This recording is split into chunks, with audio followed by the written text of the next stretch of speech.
বলতেছিলেন মেহমানকে কদর করতে জানতে হয়, মেহমানদারি জানতে হয়। আল্লাহ তাবারক ওয়া তাআলার কাছে মুসা আলাইহিস সালামও জিজ্ঞেস করেছিলেন, হাদিসটা এরকম এসেছে, আল্লাহ তুমি খুশি হলে বান্দাকে কি দাও? বলে বেশি খুশি হলে আমি যখন খুশি হই তখন বান্দার এলাকার মধ্যে বৃষ্টি নাজিল করি। দ্বিতীয়বার যখন খুশি হই তখন বান্দাকে আমি একটা কন্যা সন্তান দান করি। আরো জোরে সুবহানাল্লাহ। তৃতীয়বার যখন খুশি হই তখন বান্দার ঘরের মধ্যে মেহমান পাঠিয়ে দেই। আরো জোরে। মেহমানদারিতে কথা মনে পড়লো, বলখের মধ্যে হঠাৎ অনেক ডাকাতি শুরু হয়ে গেল। ওখান থেকে অনেকে প্রস্থান করলেন, হিজরত করলেন। যখন হিজরত করলেন এরকম এসেছে, অনেকে মানতে চাইবে না, ইবনে জওজির বর্ণিত, ইবনে জওজি অনেক বড় ইমাম, যেনাদের কিতাব এখন আমরা পড়ি এবং ওলামায়ে কেরামরা পড়ান। ইমাম জওজি আলাইহি রাহমাত তিনি বর্ণনা করছেন মেহমানদারির উপরে বলতেছি। দেখেন মেহমান কত বড় নিয়ামত, এবং যদি মেহমানটা আল্লাহ ওয়ালা হয় তাহলে বরকতটা বাড়িয়ে দিবে কি? আওয়াজ দেন কে? এখন ইমাম জওজি আলাইহি রাহমাত বর্ণনা করছেন যে বলখ থেকে ওখানে অনেক ডাকাতি, বলখ একটা শহর, ওখানে ডাকাতি বাড়লো, সবাই হিজরত করে সামারকান্দে চলে আসলেন। তো একজন সাইয়েদা খাতুনে জান্নাত মা ফাতেমাতুজ জাহরা, অর্থাৎ আমার দয়াল নবীর বংশধর, সুবহানাল্লাহ বলেন, এক সাইয়েদা তেনার 3 শাহজাদিকে নিয়ে, সাইয়েদাকে নিয়ে হিজরত করে বলখ থেকে সামারকান্দে আসলেন। এসে এখন অপরিচিত এলাকা, কোথায় থাকবে বুঝতেছে না। জিজ্ঞেস করলো এখানের মধ্যে মুসলমান কোনো ঘর আছে কিনা, মুসলমানের কোনো ফ্যামিলি আছে কিনা। বলে হ্যাঁ ওই যে অমুক ঘর আছে একটা মুসলমানের। এখন ওই মুসলমান ব্যক্তির কাছে যখন গেল, সে অঢাল সম্পত্তির মালিক, অনেক টাকা পয়সার মালিক। এখন এলাকার মধ্যে এরকম দেখবেন যখন কারো টাকা পয়সা হয় তখন তার পাটা জমিনে পড়তে চায় না। আওয়াজ দেন, এরকম আছে কি নেই? আছে।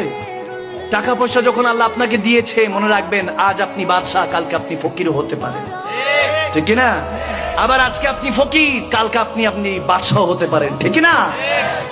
যখন ওই সাইয়েদা তিনি যখন গেলেন ওই মুসলমান বাড়িতে, এখন অপরিচিত তো থাকতে দিচ্ছে না, বলে আমরা সেই বলখবাসী, ওখান থেকে এসেছি। তিনি সাইয়েদা যেহেতু পর্দানিশীন, তিনি কাছাকাছি গিয়ে বলতেছেন আমি দয়াল নবীর খানদান, আমি দয়াল নবীর রাসূল পাকের বংশধর, আমাকে একটা রাত থাকতে দেন, আমার 3টা মেয়ে, যুবতী মেয়ে, তেনাদেরকে নিয়ে কোথায় যাব, আমাকে থাকতে দেন। সে ব্যক্তি রাজি হলো না। যখন রাজি হলো না, বলতেছে একটা পর্যায়ে সেই ধনাঢ্য মুসলমান তথাকথিত বলতেছে আপনি যে সাইয়েদা, এটা সাজরা দেন, বংশ পরিচয় দেন, আপনার একটা প্রমাণ আছে? বলে সেই প্রমাণ তো নাই, এখন প্রমাণ কিভাবে দিব, আমি তো নিরুপায়, আমাকে একটু আশ্রয় দেন। দিচ্ছে না।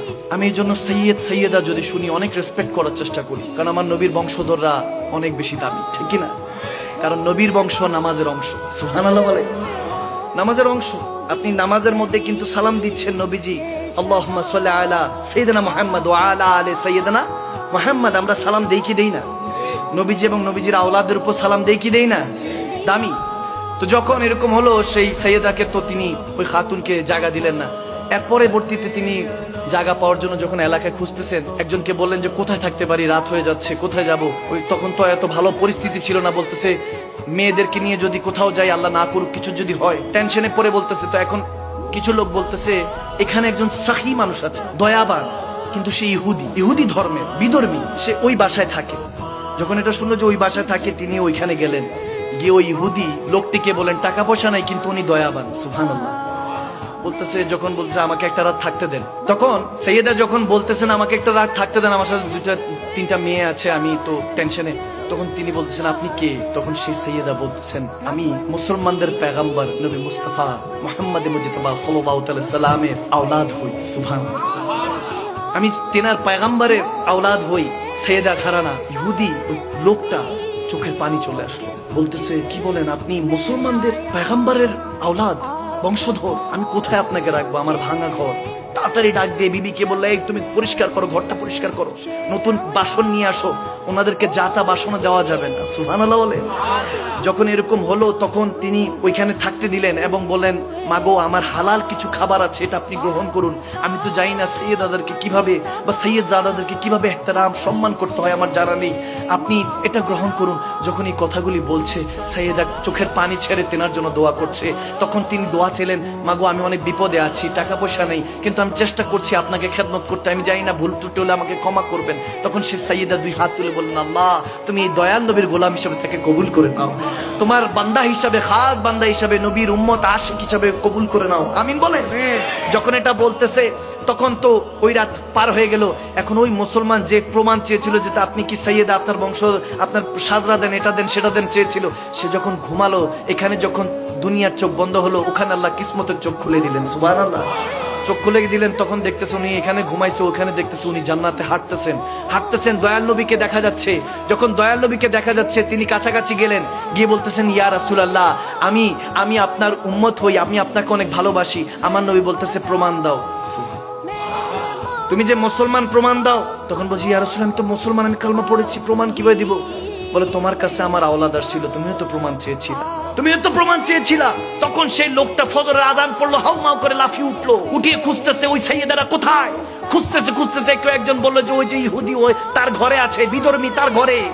যখন গেল তখন ওই ইহুদির ঘরে গিয়ে বলতেছে, ভাই সারাদিন তোর যা খরচ হয়েছে আমি সমস্ত রকম টাকা পয়সা দিতে রাজি আছি, তারপর তেনাদেরকে আমার কাছে দিয়ে আমি ঘরে রাখতে চাই।